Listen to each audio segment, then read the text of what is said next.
Kalau cuma didatangi orang, saya minta ijazahnya, saya minta skripsinya untuk apa?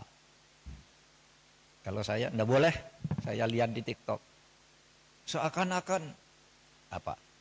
Mahfud MD sekarang sudah berubah. Gitu. Sudah mendukung Pak Jokowi. Dia mengatakan bahwa kalau ijazahnya Pak Jokowi palsu, keputusannya tidak batal. Lah iyalah, bukan karena mendukung, memang begitu. Coba, teori apa yang bisa menyatakan itu? Kecuali pidana ya. Kalau pidana personal, bukan pada keputusan ketatanegaraan. Iya, saya bilang. Yang saya katakan begini, ada yang tanya juga, Pak Mahfud, Anda kok enggak ikut-ikut nih? Ikut dalam gerakan menggugat ijazahnya Pak Jokowi. Saya enggak punya kepentingan. Apa? Kepentingan saya enggak ada. Makanya itu ditolak. Ditolak oleh pengadilan tuh bukan karena pengadilannya salah. Gini, mari saya jelaskan. Biar nanti saudara, kalau mencari celah ngatur pelanggaran presiden yang terlanjur terjadi itu, di undang-undang kepresidenan mau diatur bagaimana. Saya dengar paper yang masuk sudah banyak. Coba nanti dipilih butir. Ya begini, yang gugat ijazahnya Jokowi ini pertama masuk ke gugatan peradilan perdata. Lalu sudahlah, keabsahan ijazah kok digugat ke pengadilan perdata, pengadilan bilang bukan wewenang saya. Jadi benar pengadilan itu bilang, NO saya tidak dapat nerima ini karena bukan wewenang. Tugas pengadilan itu bukan mencabut ijazah. Terus jawab apa dong? Lagi pula, kalau perdata itu ya seperti teorinya, perdata itu yang menimbulkan hak dan kewajiban. Orang bisa melakukan gugatan perdata kalau ada perjanjian kontraktual, kontrak di antara kedua pihak di mana yang satu tidak memenuhi syarat. Kapan Pak Jokowi melakukan kontrak dengan orang yang menggugat itu? Mewakili siapa dia? Iya kan? Pengadilan begitu. Saya tidak membela Pak Jokowi, tidak juga membela pengadilan. Benar dia, justru kalau dia memutus salah.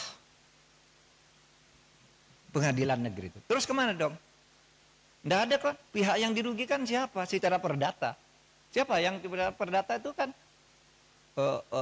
pribadi dan badan hukum privat.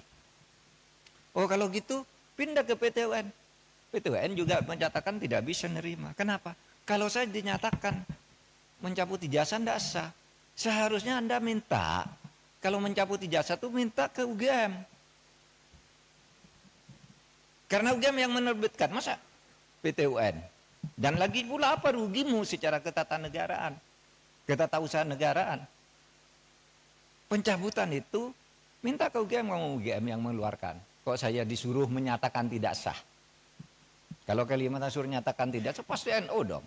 Kalau mungkin minta agar pengadilan memerintahkan UGM untuk mencabut gitu, itu jadi perkara, pihaknya jadi UGM.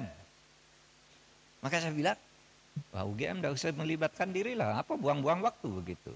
Dan orang tidak berwenang juga. Lembaga hukum perdata privat, kelompok orang datang ke UGM memaksa saya meminta lihat ijazahnya Pak Jokowi, tidak bisa. Kalau begitu setiap orang bisa datang ke sana minta melihat ijazahnya Pak Mahfud itu apa. Gitu. Misalnya, saudara nulis nih kayak ini. Profesor Dr. Muhammad Mahfud MD SHSU, benar. Tapi sekarang yang beredar, Profesor Dr. Muhammad Mahfud MD SHSU MIP. Yang di kepres yang terakhir itu ada MIP-nya. Saya tidak pernah mengusulkan nama MIP itu. Tapi saya tahu, kira-kira orang yang membuat kepres ini tahu bahwa saya punya gelar MIP dari UGM. Tetapi MIP itu sudah ditulis di SU itu, karena saya lulus UGM S2 itu, waktu itu lulus, tahun 87 itu gelar S2 UGM namanya SU, Sarjana Utama. Sesudah itu ganti MA, Magister Artium. Sesudah itu berubah Magister Ilmu Politik, Magister Ilmu Hukum, Magister Ilmu Teknik, kayak gitu-gitu. Sebenarnya SU itu sudah mewakili MIP. Kalau orang lalu minta ke pengadilan cabut, cabut, saya tidak masang sendiri, saya tidak tahu. Mungkin pada waktu itu yang ngetik ke pres saya itu Pak Pratikno, karena saya lulusan di sekolahnya Pak Pratikno atau Pak Ari Dwi Payana. Nah, sebab itu sekarang saya katakan, kalau gitu masuk ke pidana. Nah, kalau ke pidana, itu kan masuk ke pidana. Malah yang dihukum orang yang menyebarkan berita bahwa ijazahnya palsu. Dihukum bener, ya dihukum, masuk penjara 2 orang. Karena apa? Dianggap menyebarkan berita bohong. Sekarang masih di penjara, belum keluar. Malah yang punya ijazahnya tidak dipersoalkan. Sekarang jalurnya sudah masuk, tinggal politisnya bisa enggak? Karena yang dilaporkan sekarang, ya, yang dilaporkan sekarang itu adalah pemilik ijazah dan sudah dilaporkan ke Baris Krim. Nah, kalau itu arahnya udah cepat, tepat, tinggal hukumnya nanti dinilai benar apa tidak. Itu palsu. Nah, kalau gitu UGM boleh hadir, dipanggil pengadilan. Kalau cuma didatangi orang, saya minta ijazahnya, saya minta skripsinya untuk apa? Kalau saya enggak boleh. Sudah benar tuh UGM. Gitu. Nah,